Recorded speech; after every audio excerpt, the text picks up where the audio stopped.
So how many bed and bath is this unit, right? This is the second one. I'm not gonna lie to you this time. This is a 2-bedroom, 1 bath. Okay, Yeah, with its own kitchen. But still has kitchen. Yep. Private backyard access. And Yep. everything. So this one's got actually private deck access. So this has the upper deck that overlooks the whole backyard since we're upstairs, and this has a great view of downtown. Yeah. So to protect yourself, right? Yeah. Because I know this people are like, well, if they stay on my property, obviously I don't know how Colorado is, but when it comes to Rad state. It's Rado. You know, with Texas, evictions are fairly easy. In 45 days, you can have someone out. I've heard my friends say if you do a long-term stay, you know, you might want to do a temporary lease. How do you guys handle that when it comes to long-term stays? Yeah. So I book everything through Airbnb. Okay. So that is my way around it because I feel as though it gives us that little bit of protection. With air cover, they have to be somebody that's a verified user that already have their verified identity. If anything's wrong, I'm a super host, so Airbnb is very quick to respond. Now, knock on wood, we haven't had to worry about that eviction problem. And we have had to do an eviction on a long-term tenant. And in Colorado, it is very much on the tenant side, not the landlord side. It took us, $3,000, 90 days. It was, and we ended up having to move their items out of that with them as we are evicting them.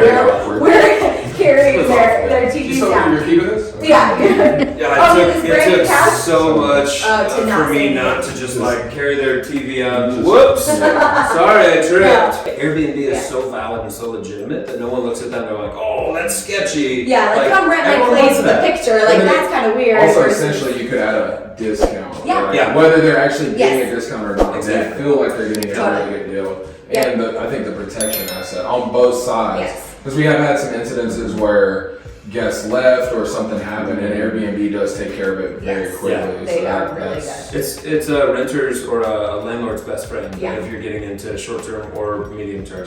If it's something that you're you're gonna put your best effort into it and you become a good host, they're gonna take care of it. They're gonna do whatever they can as long as you're holding up your end. We make 30 on it, right?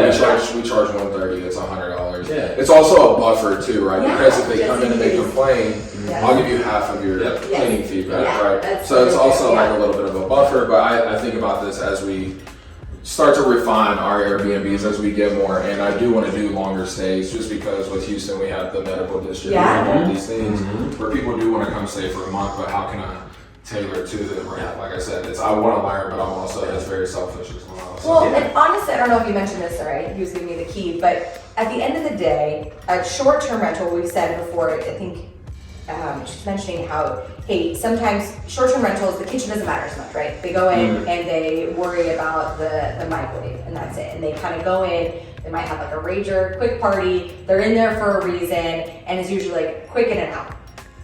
30 days or more, or 30 days to 90 days, usually if they're here for a professional reason, they're usually working, they're keeping pretty good hours. They're not traveling with friends. They're not traveling with friends, they're here for themselves, or maybe with a partner. And so there's really usually not as much cleaning to go on versus then even a long-term tenant. What happens is that a long-term is they get cozy. They start putting nails in the wall. They start painting. They move all they are cozy. Sometimes they bring in a secret pet, things like that. So I almost feel as though this midterm rental is the sweet spot where you almost don't have to charge more for cleaning because they're not there.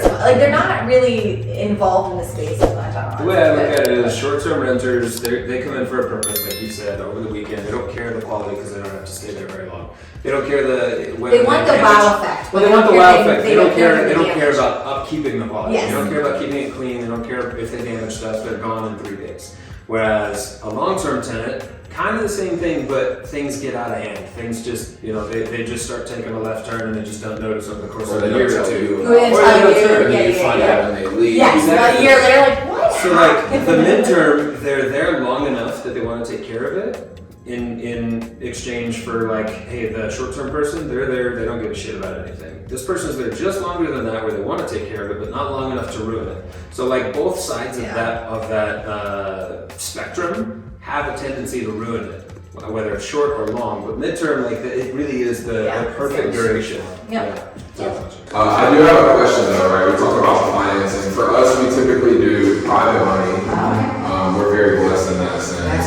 But how does it look for you guys, right? With hard money, what do those costs look like, right? Because people are going to be like, oh, I can't do it. I don't know a rich person, right? Because I didn't know rich people when I got started. But because of social media and sharing my journey, you know, I was able to. You found rich people. Yeah, well, they found me. And then they found me, and then they watched me for like a year or two to see. Yep. You know, so for you all, how did you go about finding lenders? What does that look like for you? Yeah, so on all of our properties, I mean, I'll just give it to you straight. We won the lottery like 5 years ago, so we just fund everything ourselves. We're like, no. God, I wish. No, I was talking, is the echo gonna fuck up all our audio down here? Cool. We're waiting this whole video. Great. So for us, like I said, I sacrificed a career and became a general contractor. Not because I love general contracting, but because I know how to make houses worth more money. Therefore, I figured out what to do with that equity. So we've been leveraging our home equity with a home equity line of credit on one of our rental properties that was our original home that we lived in. I gained a shit ton of equity in that because I sweat equity. We rented out the property, we house hacked, and I self-performed a shitload of work. So we gained a boatload of equity in that. Then we bought another house after we were done with that home to make our new primary. We afforded to buy that house with that home equity line of credit. So before we ever invested in anything, we turned the first house into a rental, moved into a second house, used that HELOC to increase the value in that. And you used all of that to renovate that house. Yeah, so we used the HELOC to increase the value in that one, self-perform all that. We did a cash out refinance to get all that money back out and pay off that HELOC. So we have that HELOC on the first property. Denver did what Denver does. That house appreciated massively even after doing cash out refinance. Then we took out a HELOC on that property. So we had 2 HELOCs totaling several $100,000. And that's what we use for our down payment as well as our rehab budget. And then we get hard money for usually 80 to 85% of the purchase price. So we do hard money for 12 months, and then we self-finance down payment and rehab, or in certain circumstances, like last year we bought 2 properties simultaneously, about $1 million. If we're doing math, that's a couple $100,000 out of pocket for us at least. What happens is, and I like to bring this back for people, is because they see maybe where we're at, right? Like we do buy stuff at a time, or even 2 at a time, and that's makes the market that's amazing. And they're like, well, I can't do that, I don't have the money, right? And they focus on what they don't have. Versus you just went into a house, you put in this right equity. We've even done, like we talked about, the same with our personal residence, where we bought a house for $170,000 worth of right? And you know, we left a little bit of money in, but we know that it's there. And as it builds, we're going to get, you know, a home equity line as well. But I just like to show people that there's different ways to skin the cat, right? And you just have to look at your situation and use the tools that you have. And I think, especially as you guys go along too, you will meet those people. You know what I mean? That you have the proof of concept and you've seen that, hey, I'm good with my money, they'll give you more of them. Exactly.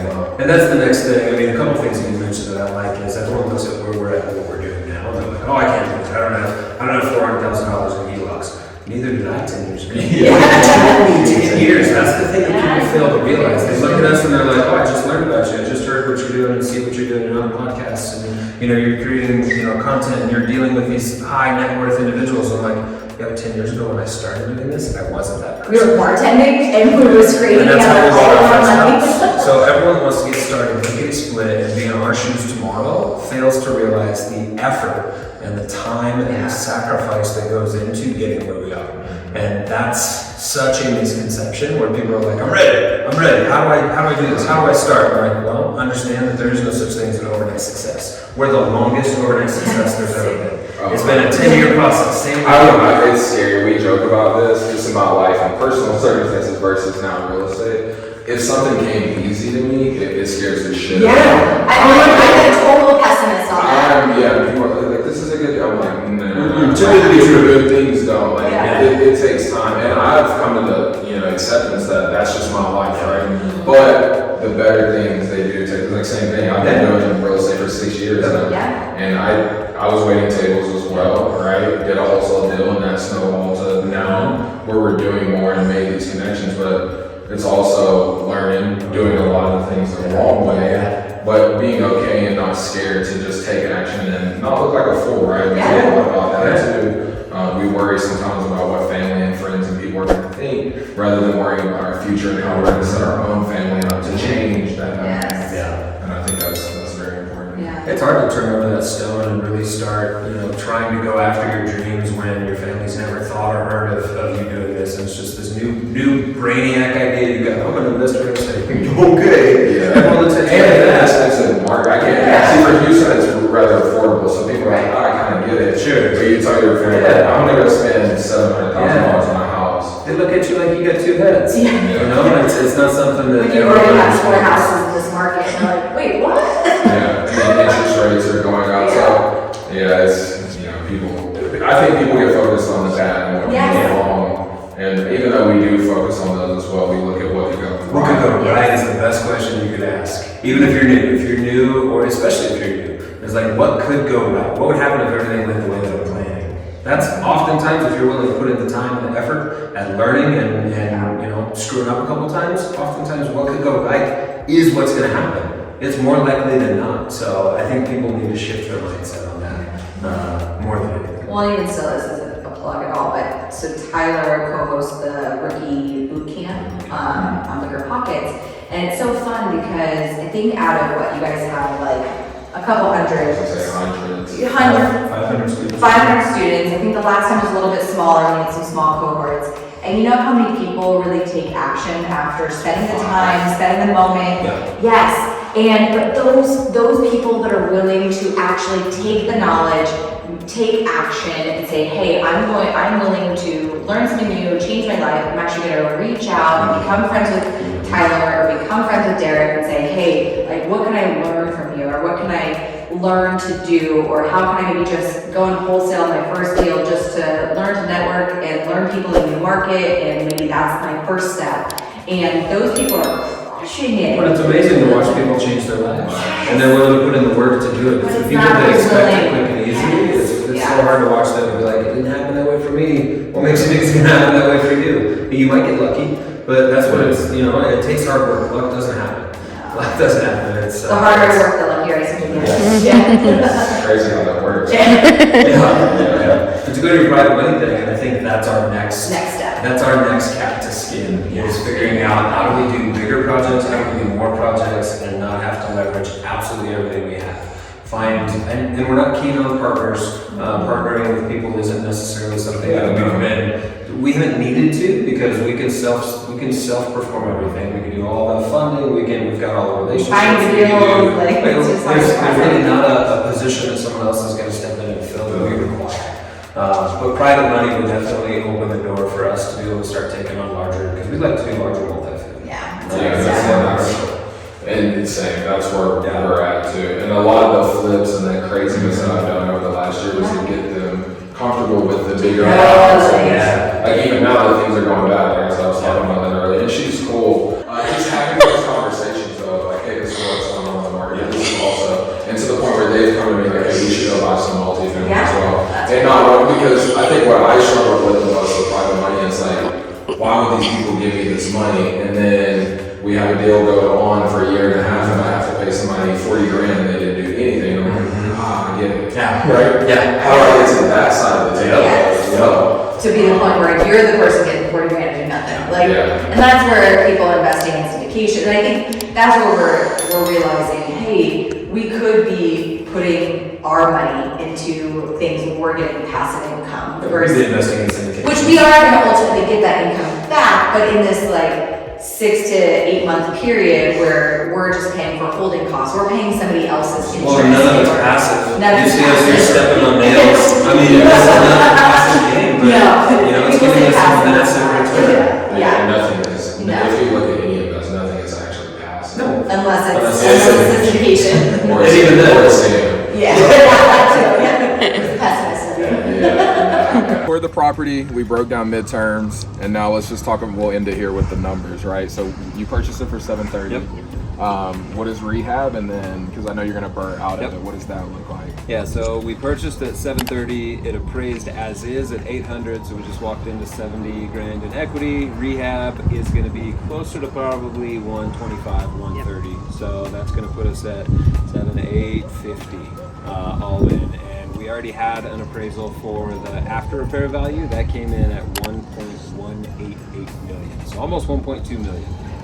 So when we go to refi, if it appraises after we do the full rehab and get someone back in here to validate all that, I think it could even go higher.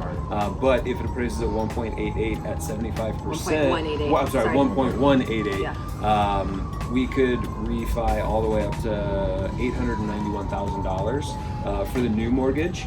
So as long as we're into it for less than $891 with holding costs, because that's something we didn't involve. But like I said, we're into it for $850, $840 with rehab and purchase, and then another 30 or so. We're going to be right at about 75% of ARV all in. So in theory, if everything continues to go the way it is and the speed at which we're getting everything done, should be a perfect burner where we get everything back up.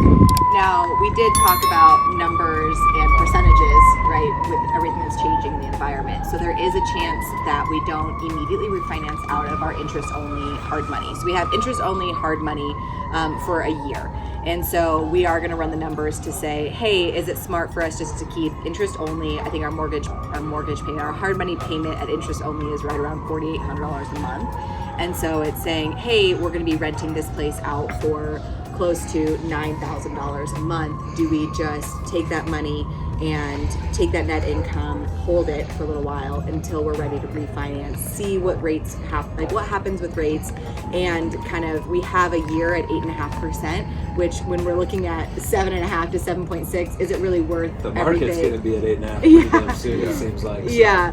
So I think kind of understanding that as well, thinking of that as well, and like with holding costs, then we just say, hey, holding costs are just part of the cost of doing business and what we're using once we start renting it. But our hope is to have this at least 2 units, if not all 4, listed by the end of December. Rentable before the end of the year. Yeah, 100% depreciation. Yeah. We No, need it for I think this that's an important point though, because Yeah. I know because now, right, we're going to go into the area where you can find really good deals, but people are going to be like, oh, well, the rate's too high, I can't get into the game, Yeah, right? you can.